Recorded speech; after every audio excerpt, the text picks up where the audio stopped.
ರಾಜ್ಯ ಚುನಾವಣೆಯಲ್ಲಿ ಬಿಜೆಪಿ ಕಾರ್ಯಕರ್ತರಿಗೆ ಟಿಕೆಟ್ ಕೊಡುವ ವಿಚಾರದಲ್ಲಿ ನಾಯಕರ ಮನವೊಲಿಸಲು ಪೇಜಾವರ ಶ್ರೀಗಳೊಂದಿಗೆ ಇಂದು ಶ್ರೀರಾಮ ಸೇನೆಯ ಮುಖ್ಯಸ್ಥ ಪ್ರಮೋದ್ ಮುತಾಲಿಕ್ ಮಾತುಕತೆಯನ್ನ ನಡೆಸಿದ್ದಾರೆ. ಬಳಿಕ ಮಾಧ್ಯಮದವರೊಂದಿಗೆ ಮಾತನಾಡಿದ ಅವರು, ಹಿಂದೂಗಳಿಗೆ ಆಗುತ್ತಿರುವ ಅನ್ಯಾಯದ ಕುರಿತು ನಾನು ಪೇಜಾವರ ಶ್ರೀಗಳೊಂದಿಗೆ ಮಾತನಾಡಿದ್ದೇನೆ. ಹಿಂದೂ ಕಾರ್ಯಕರ್ತರ ಮೇಲೆ ಹಾಕಿರುವ ರೌಡಿ ಶೀಟ್ ಕೇಸುಗಳು ಗೂಂಡಾ ಆಕ್ಟ್ ತೆರವು ಮಾಡಿಲ್ಲ. ಬಿಜೆಪಿ ಸರ್ಕಾರ ಆಡಳಿತಕ್ಕೆ ಬಂದು 3 ವರ್ಷ ಕಳೆಯಿತು. ಆದರೂ ಪಕ್ಷದ ಕಾರ್ಯಕರ್ತರ ನೋವಿಗೆ ಕೊನೆ ಇಲ್ಲದಂತಾಗಿದೆ. ಬಿಜೆಪಿ ಮುಂದಿನ ಚುನಾವಣೆಯಲ್ಲಿ 25 ಸ್ಥಾನ ಹಿಂದೂ ಕಾರ್ಯಕರ್ತರಿಗೆ ನೀಡಬೇಕು. ಕಾರ್ಯಕರ್ತರು ಶಾಸಕರಾಗಿ ಆಯ್ಕೆಯಾದರೆ ಹಿಂದುತ್ವದ ಬಗ್ಗೆ ಧ್ವನಿ ಮೊಳಗುತ್ತದೆ. 25 ಮಂದಿ ಕಾರ್ಯಕರ್ತರಿಗೆ ಟಿಕೆಟ್ ಕೊಡಲೇಬೇಕೆಂಬ ಹಕ್ಕೊತ್ತಾಯವನ್ನ ನಾನು ಬಿಜೆಪಿ ರಾಜ್ಯಾಧ್ಯಕ್ಷರಿಗೆ ಮಾಡ್ತೇನೆ.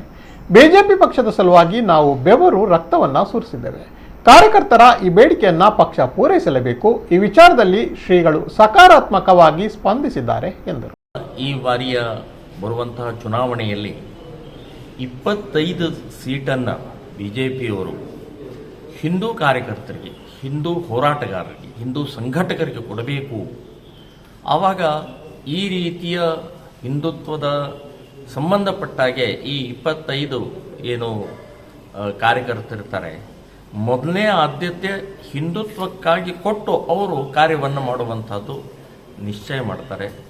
ಅದಕ್ಕೆ ಇವತ್ತು ಏನು ಬಿಜೆಪಿಯ ಕೊರತೆ ಇದೆ, ಬಿಜೆಪಿಯಿಂದ ಆಗ್ತಾ ಇರುವಂತಹ ತೊಂದರೆ ಏನಿದೆ, ಅದನ್ನು ನಿವಾರಣೆಗೆ ಈ 25 ಜನ ಪೂರ್ಣ ಪ್ರಮಾಣದಲ್ಲಿ ಹಿಂದುತ್ವಕ್ಕಾಗಿ ನಿಂತ್ಕೊಳ್ತಾರೆ.